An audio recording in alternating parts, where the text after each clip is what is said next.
The story was not ours, Eldrad replies. I was speaking of another, the younger kind. Their steps are the same, as though they have learned the same dance from us, and now perform it with us, a duet echoing every move. They are low things, snaps Janezar. They are 1,000,000 years behind us. They seek to ape our past glory, but they will never rise to such refinement. They will wipe themselves out, as 1,000 other kinds have done before them. We have avoided their outgrowth as much as we can, and kept out of their affairs. They will soon be gone. Very soon, Eldrad agrees. What concerns us is the manner of their passing. He looks at them all. For generations, we have fair seen the damnation of the human. Yes, let's call them what they are, the damnation of the human line. These upstarts who, nonetheless, have forged an empire worthy of the name. Their vigor has surprised us. We have watched them repeat the same hubristic mistakes we made. We have awaited their inevitable ruin, for is it not the fate of all species that harness the power of the mind to affect their destiny?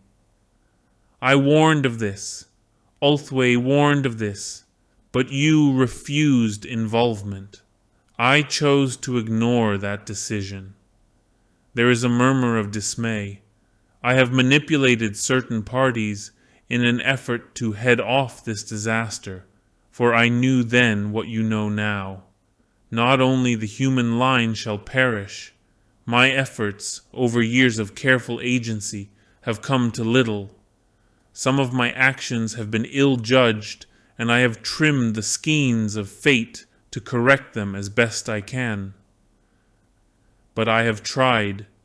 Now you protest, in your woe, that it is time to take action. It is too late. The one called Horus Lupercal wields too much power for us to stand against him. I have one principal agent left in play. He has ensured that the forces opposing the Lupercal have one great champion more than they would have otherwise, the so-called Promethean son. My agent may be able to do more, but I fear not. Our sight is dim because there is no future to observe. We have no choice but to see out the policy you determined, to let them burn and fight back the flames of conflagration if they come too close to us. Or, if fate is cruel and the human line does not end itself, then we will prepare to resist a broken species fueled by chaos. We have no choice now but to wait. The Harlequins come to dance for us, the dance without end, to remind us what we are capable of enduring, for we must endure again and weep, for it is only proper the passing of a sentient kind. Fine words, says Nechrevort, breaking the silence that follows, but incorrect in one detail. How so? Asks Eldrad. Nechrevort gestures at the recoiled Harlequins. That high farseer of Ulthwé was not the dance without end, she says. Tell me what you mean, Drukhari. I have seen the dance, she says. The Harlequin troops may not have left the far-angled ways since the first breath of She Who Thirsts, but they have danced their masks in High Comorragh. For you alone, asks Janezar. We made no secret of it, says Nechrevort, but none of you seemed to want to come. You would have been welcome. We are not savages. We can honor the terms of Masquetruce as well as you. Still, my point is, I have seen the dance without end 3 times, and each time I wept in shame and fury at what was lost of us all. I know the steps and forms. This is not that dance. Of course it is, says Eldrad.